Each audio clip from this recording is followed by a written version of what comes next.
अगर आप अपने दुश्मन की ताकत को तोड़ना चाहते हैं तो पहले उसकी कमजोरी पहचानना सीखिए। यही जीत की असली कुंजी है। मगध साम्राज्य शक्तिशाली था। राजा धनानंद के पास विशाल सेना, अनगिनत धन और हर तरफ डर का साम्राज्य था। लेकिन चाणक्य जानते थे, कोई भी शत्रु कितना भी बलवान क्यों न हो, उसकी एक न एक कमजोरी जरूर होती है, और अगर वह मिल जाए तो सबसे मजबूत किला भी ढह सकता है। चाणक्य ने चंद्रगुप्त को अपने साथ लिया और मगध को जीतने की योजना बनाई। लेकिन सीधे युद्ध करना आत्महत्या जैसा था। इसलिए चाणक्य ने कहा, हम ताकत से नहीं, दिमाग से जीतेंगे। पहले हमें धनानंद की कमजोरी खोजनी होगी। कमजोरी की तलाश। चाणक्य ने महीनों तक मगध के बाजार, सेनाओं और महल की गतिविधियों पर नजर रखी। उन्होंने साधारण व्यापारी बनकर प्रजा से बातें की, सैनिकों से मिलजोल बढ़ाया और महल के नौकरों तक से रिश्ता बनाया।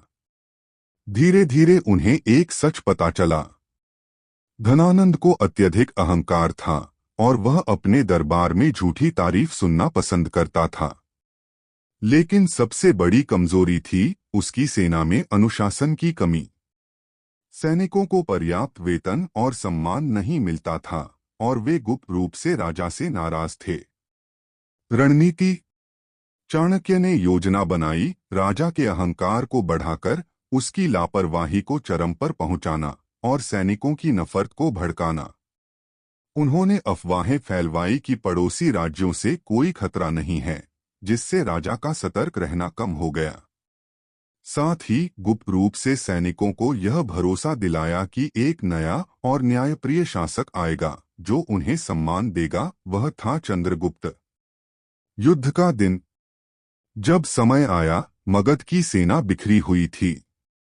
राजा को लगा यह बस एक छोटी सी बगावत है और उसने युद्ध को गंभीरता से नहीं लिया। लेकिन चाणक्य और चंद्रगुप्त ने एक तेज, योजनाबद्ध आक्रमण किया।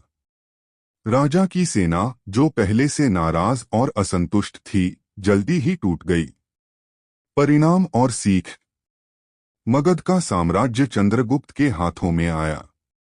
चाणक्य ने अपने शिष्य से कहा, याद रखो चंद्रगुप्त, बल से जीती हुई जीत अस्थायी होती है, लेकिन बुद्धि से जीती हुई जीत हमेशा के लिए होती है। हर शत्रु की एक कमजोरी होती है, बस धैर्य रखो और उसे खोज लो। मोटिवेशन। जिंदगी में चाहे आपका मुकाबला किसी भी मुश्किल से हो,